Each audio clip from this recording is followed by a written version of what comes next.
Hi everyone, welcome back. Today we're covering another super important task type in IELTS Writing Task 1, the pie chart essay.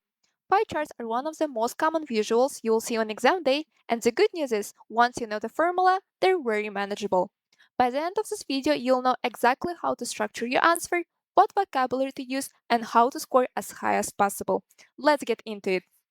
Just like with line graphs, there are 5 basic steps you follow every time you tackle a pie chart essay.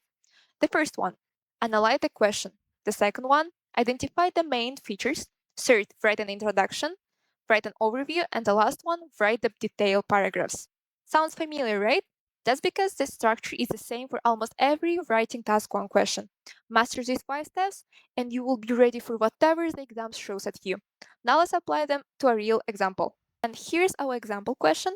We have 2 pie charts showing how different industry sectors contributed to the economy of Turkey, one for the year 2000 and one for 2016. The task says, summarize the information by selecting and reporting the main features and make comparisons where relevant. Minimum 150 words. So let's get started with our first step, which is introduction. And the rule is always same, paraphrase the question. Never copy it word for word, that scores you 0 for that sentence. Here is the original prompt. The 2 pie charts below show the percentages of industry sectors' contribution to the economy of Turkey in 2000 and 2016. And here's a strong paraphrase. The 2 pie charts illustrate how different industry sectors contributed to the economy of Turkey percentage-wise in the years 2000 and 2016. Notice what changed. We replace show the percentages of with illustrate percentage-wise and restructure the sentence. Now the overview. This is where you zoom out and describe the big picture without getting into specific numbers. For pie charts, you have 2 great options to find the key features. Find the biggest and smallest slices in each chart. Find which slices grew, shrunk, or stayed the same between the 2 time periods. Looking at our charts, we can see that in 2000, agriculture was the dominant sector, while construction was the smallest. By 2016, healthcare and education had become the largest segment, and finance and business and other was the smallest. Now for the detailed paragraphs. Paragraphs 3 and 4, you will need to divide your essay by special features. A pie chart essay could be both dynamic, which means always shows changes and trends, and static, which means shows only one period of time or no time at all. You can divide it by trends. For example, for the first paragraph, you could write about increasing trends, and for the second, decreasing trends, and etc. And by features. For example, for the first one, you could write comparing bigger slices together or comparing bigger, and for the second paragraph, smaller slices to show contrast and etc. For example, in this specific pie chart, we can use trends. For the first one, sectors that had an increase, and for the second one, sectors that had a decrease or didn't change at all. This way, your essay has a logical flow and makes it easy for the examiner to follow your comparisons. Since we're running out of time, you can pause the video and read the feature 1 and feature 2 by yourself. Now let's talk about the most essential vocabulary for pie charts, the language of comparison. Because pie charts show proportions and often compare different time periods or categories, you need to be comfortable with comparative and superlative structures.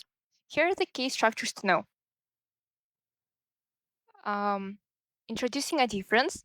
Generally, there is a significant difference or a wide disparity between A and B, comparative structures, superlative structures, comparison linkers, such as however, in contrast, on the other hand, whereas, and so on. These structures don't just add vocabulary variety, they directly show the examiner you can use a range of grammatical forms, and which is a case scoring criterion. Now, because our Turkey pie chart is dynamic, meaning it covers 2 time periods, we also need the language of change, just like in a line graph essay. For example, for upward trends, you may use these words, or for downward trends, these words, for no change, for fluctuation, and so on. And don't forget your degree modifiers, like dramatically, significantly, gradually, sharply, and so on. Use both the language of comparison and the language of change. Your pie chart essay will show impressive vocabulary range. That's exactly what gets you to band 7 and above. Here is the final and most unique language skill for pie chart essays, the language of proportion.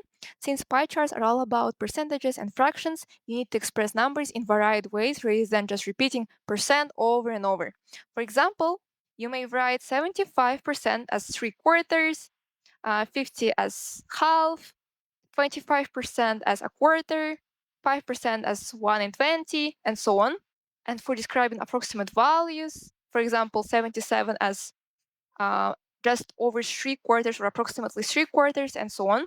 You can also use structures like agriculture, formed or accounted for, was responsible for, or comprised 25% of Turkey economy, and so on. Mix these expressions throughout your essay and it will immediately sound more fluent and varied. And that's everything you need to know to write a great IELTS pie chart essay. Let's do a quick recap. First of all, analyze the question and identify the main features. Write an introduction, paraphrase, don't copy. Write an overview, big picture trends, no numbers. Write detailed paragraph 1, sectors or categories that increased or are largest. Write detailed paragraph 2, sectors or categories that decrease, stay the same, or are smallest. And for vocabulary, remember the three key areas: language of comparison, language of change for dynamic charts, and language of proportion because pie charts are all about percentages. See you in the next one.